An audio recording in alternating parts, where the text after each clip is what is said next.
So I have been teaching this effective business communication course for 15 years.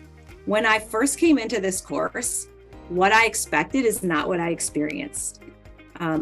I thought that the students were going to come in with a different level of writing skills and professionalism than they did. I thought it was going to be my opportunity to help elevate those writing skills, help them hone their skills.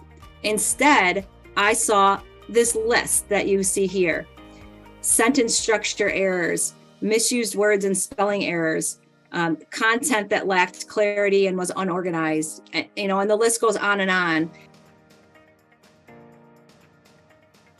So because I have a keen interest in helping my students be prepared to be successful business leaders and participants in the business world, and help them with high professionalism, I dug in and I thought, I'm going to provide them with all the necessary tools at my disposal to help them improve their writing skills and their professionalism. So after all those experiences, I had to find something new.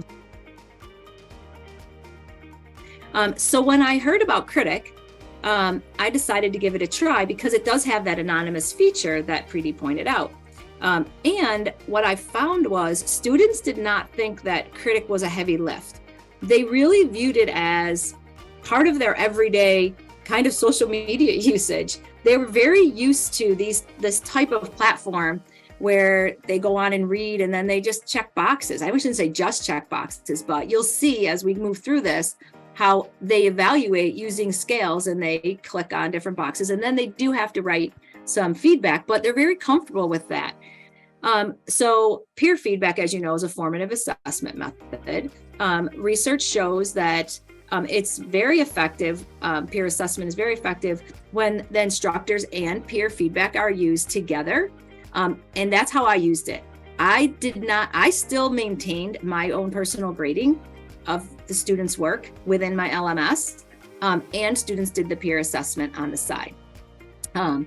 Also, formative assessment peer grading is also effective when there's goals related to it, which is embedded in Kritik, when it's just in time, which is also embedded in Kritik, and you can modify the time frames of when the students do their assessments. I really stuck to the model that Kritik developed in terms of, the turnaround times for the reviews and the evaluation. And also, peer assessment is effective when it's ongoing. So I used it 4 times throughout the semester. You could use it more or less often, but I found that the 4 times was just enough, where students used it enough that they didn't get tired of using it, but they got the hang of using it. So by the end, they were much more proficient at using it, and they gave more quality feedback. So overall, the students thought that the feedback was helpful that they got from their peers. Again, it was anonymous.